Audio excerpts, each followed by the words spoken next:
Hey plant lovers, welcome back to Plants Viso. Today we're diving into indoor plants that never need repotting. You know how this goes. You buy a plant, it looks beautiful for a few months, and then somebody tells you it's root bound. So you buy a bigger pot, a bag of soil, and you spend a Saturday afternoon covered in dirt on your kitchen floor.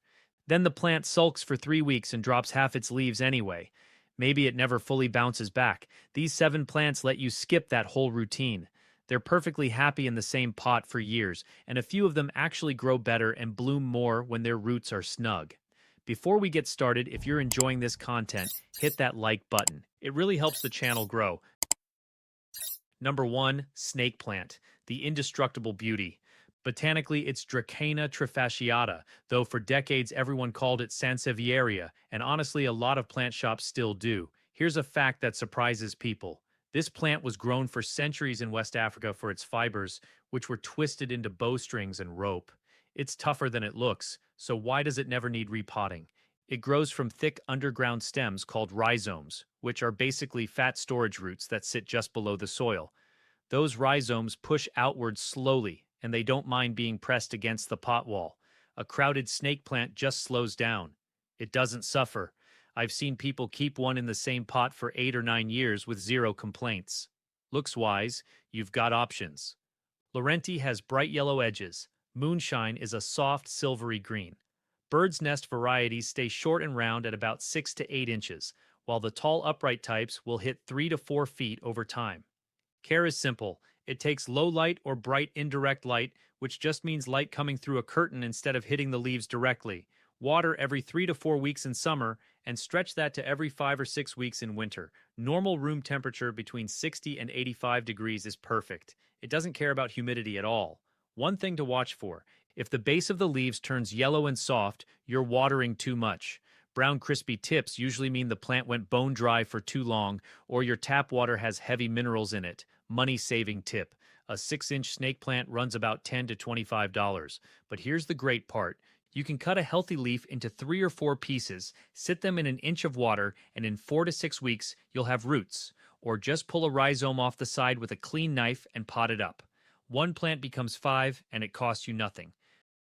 Number 2, ZZ plant, the slow motion survivor. Zamioculcas zamifolia. It's a mouthful, so most people just say ZZ and move on. Here's the surprising part. Underground, this plant grows fat little water storage bulbs that look almost exactly like potatoes. They're called rhizomes too, and they hold enough moisture to carry the plant through months of drought in its native eastern Africa. That's exactly why it stays put. A ZZ plant might push out 3 or 4 new stems in a whole year. That's it. The rhizomes expand so slowly that a well-chosen pot will last you 5 to 7 years easily. And when the roots do fill in, the plant simply grows slower. It doesn't panic, and it doesn't decline. The classic version has glossy dark green leaflets on arching stems that reach 2 to 3 feet tall and about 18 inches wide. There's also Raven, which starts out lime green and matures to an almost black purple, really striking against a white wall. Care is easy. Low light to bright indirect. Water every 3 to 4 weeks, or check by pushing your finger 2 inches into the soil and only watering when it's dry down there. 65 to 80 degrees. Skip the humidifier. It genuinely doesn't need one. Troubleshooting is short with this one. Yellow leaves starting at the bottom of a stem almost always mean too much water. Brown tips point to direct afternoon sun or fertilizer building up in the soil. Money-saving angle. Expect to pay $15 to $35 for a decent-sized ZZ. To multiply it, tip the plant out. Find a natural split between rhizomes and pull them apart with your hands. You can also lay a single leaflet flat on damp soil and wait. It's slow, 4 to 6 months slow, but it works and it's free. Number 3, peace lily, the bloomer that likes it tight. Spathiphyllum is the botanical name, and it comes from the Greek word for spoon, which describes that white hood shape. Here's a myth worth busting. That white part isn't a flower, it's a spath, which is just a modified leaf that wraps around the real flower, the little bumpy spike in the middle. Now here's why it belongs on this list. Peace lilies bloom better when their roots are crowded.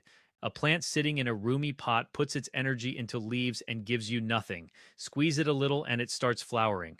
Crowded roots also dry out faster, which suits this plant perfectly because a thirsty peace lily droops dramatically and then springs back within hours of a drink. It tells you exactly what it needs. The standard size stays around 1 to 2 feet tall. Domino has speckled white variegation across the leaves. Sensation is the giant of the family and can reach 4 feet with leaves the size of your forearm. Care is moderate, medium to bright indirect light, and keep it out of direct sun or the leaves scorch. Water roughly once a week or whenever the top inch feels dry, 65 to 80 degrees. It does appreciate humidity around 50%, so a bathroom or kitchen is a great spot. Brown tips are the #1 complaint here. That's usually minerals in tap water or dry indoor air in winter. Let your water sit out overnight before using it. Yellow leaves near the bottom are often just old leaves finishing their run, so don't be afraid to snip them off at the base. Money saving bonus. $12 to $25 gets you a full plant, and a mature peace lily is really several plants growing side by side. Every few years, slide it out, separate the clumps with your fingers, and pot 2 of them back into the same container. The third one goes to a friend. Number 4, Hoya, the wax flower. Hoya carnosa is the common one, and people call it wax plant because the blooms genuinely look like someone carved them out of candle wax. Here's something fun. The flower clusters release fragrance mostly at night, and many varieties smell like chocolate or butterscotch. Hoyas are epiphytes, which means in the wild they grow clinging to tree bark with hardly any soil around their roots at all. A small tight pot mimics that perfectly. More than that, a Hoya usually refuses to bloom until it's good and root-bound. Repotting one into a bigger container can cost you a year or two of flowers. So leaving it alone isn't laziness, it's the correct move. The vines run 3 to 6 feet indoors and longer if you let them. Crimson Queen has cream and pink-edged leaves. Crinkle 8 has puckered leaves with little dimples. Hindu Rope looks like a twisted green braid. Care is simple. Bright indirect light and a bit of gentle morning sun is fine. Let the soil dry out completely, then water thoroughly, usually every 2 to 3 weeks. 60 to 85 degrees. Average household humidity works fine. Here's a care tip that saves you trouble. After a Hoya blooms, do not cut off the little bare stub the flowers came from. That's called a peduncle, and it reblooms from the same spot year after year. People snip them off thinking they're dead twigs. Yellow leaves mean you're watering too often. No blooms at all usually means not enough light. Money-saving benefit. A small Hoya costs $10 to $30, and rare ones climb way past that. But cuttings root beautifully. Take a piece with 2 leaves and at least 1 node, which is the little bump where a leaf meets the stem, and put it in water. Roots in 3 to 4 weeks. Hoya people trade cuttings constantly, so join a local group and you'll build a collection for the price of postage. Number 5, Christmas cactus, the holiday bloomer, Schlumbergera. Here's the biggest misconception in the plant world. This is not a desert cactus. It comes from the coastal mountains of Brazil, where it grows on tree branches in cool, shady, misty forest. So all that advice about baking it in full sun and never watering it is completely backwards. Because it grows on branches in the wild, its root system is small and shallow. Christmas cacti are famous for living 20, 30, even 50 years in the same pot. Some get handed down through families. Crowded roots also encourage heavier flowering, so the plant your grandmother never repotted is the plant that blooms like crazy every winter. The stems are flat green segments that arch and cascade. Expect 12 to 18 inches across, with older plants trailing a good 2 feet over the edge of a shelf. Blooms come in bright red, hot pink, white, salmon, and orange. Care is straightforward. Bright indirect light year-round. Water when the top inch feels dry, usually every 1 to 2 weeks. Normal room temperature is fine, but here's the secret to flowers. Starting around early October, give it about 6 weeks of cooler nights near 60 degrees and 12 to 14 hours of complete darkness. A spare bedroom with the light off does the job. Limp wrinkled segments almost always mean it went too dry. Buds dropping right before they open means the plant got moved, or there's a heat vent or cold draft nearby. Pick a spot and leave it alone once buds form. Money-saving reality. These sell for $10 to $20 in November and go half off the week after the holidays. That's the smart time to buy. To make more, twist off a piece with 2 or 3 segments, let the cut end dry for 2 days, then push it into damp soil. Nearly everyone takes. Number 6, African violet, colorful little bloomer. You'll see it labeled St. Paulia, though botanists recently moved it into a group called Streptocarpus. Nobody at the garden center cares, and neither should you. It's from the cloud forests of Tanzania, and with decent light, it can flower nearly year-round.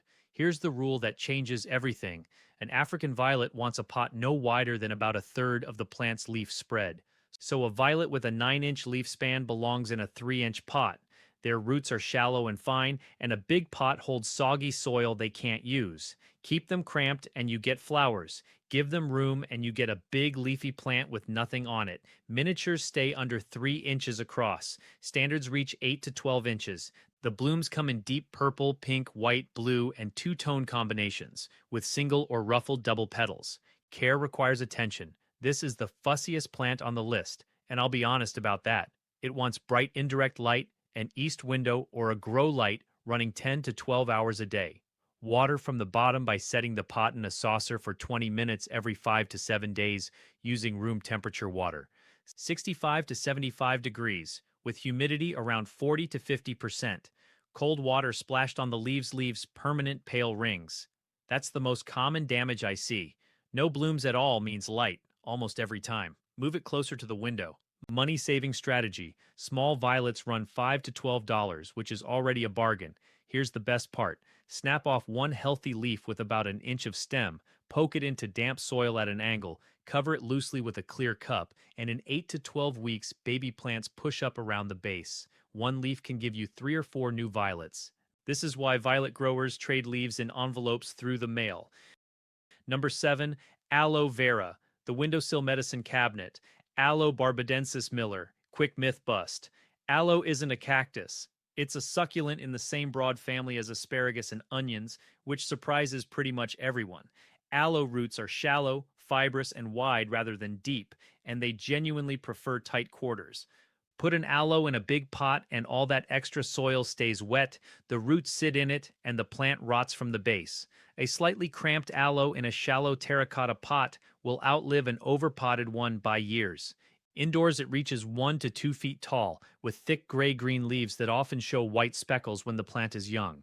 Those speckles fade with age, so don't worry if yours smooths out. Care is simple. Give it your brightest window. It'll take 4 to 6 hours of direct sun once it's used to it, but move it gradually or the leaves get sunburned spots. Water deeply every 3 weeks in summer and every 5 or 6 weeks in winter. 55 to 80 degrees. Dry air is a non-issue. Mushy brown leaves at the base mean too much water. If the plant flattens out and spreads sideways with pale leaves, it's reaching for more light. Crispy brown tips usually mean it went too long between drinks or salts have built up in the soil. Money-saving approach. A 4-inch aloe costs $8 to $15, and it makes babies constantly. Little offsets called pups appear around the base, and once one has a few of its own roots, you twist it off and pot it up. A healthy aloe gives you 2 or 3 pups a year, every year, forever. That's a plant that pays rent. Now, a few broader rules for keeping plants happy in the same pot long term. First, refresh the top layer. Once a year, scrape off the top inch of old soil and replace it with fresh potting mix. It takes 2 minutes and it resets nutrients without disturbing a single root. Second, feed lightly. Soil that's been in a pot for years has nothing left in it. A balanced liquid fertilizer at quarter strength once a month from spring through summer is plenty. Skip fall and winter entirely. Third, flush the pot twice a year. Take it to the sink and run water through until it pours freely out the bottom for a full minute. That washes out mineral and fertilizer salts, which are what cause most mystery brown tips. Fourth, know the real signs. It finally is time. Roots coming out the drainage holes in thick ropes, water running straight through in 2 seconds without soaking in. The plant tipping itself over. Until you see those, leave it alone. So there you have it. 7 indoor plants that never need repotting. No annual soil mess, no transplant shock, no plants sulking on your windowsill for a month. Just plants that settle in, stay put, and quietly hand you free babies year after year. All right, plant friends. If you found this helpful, subscribe to Plants Viso for more low-maintenance houseplant guides. Drop a comment and let me know the longest you've ever kept a plant in the same pot, and what topics would you like to see next. Hit that like button if you enjoyed this. Thanks for watching, and here's to plants that stay right where you put them.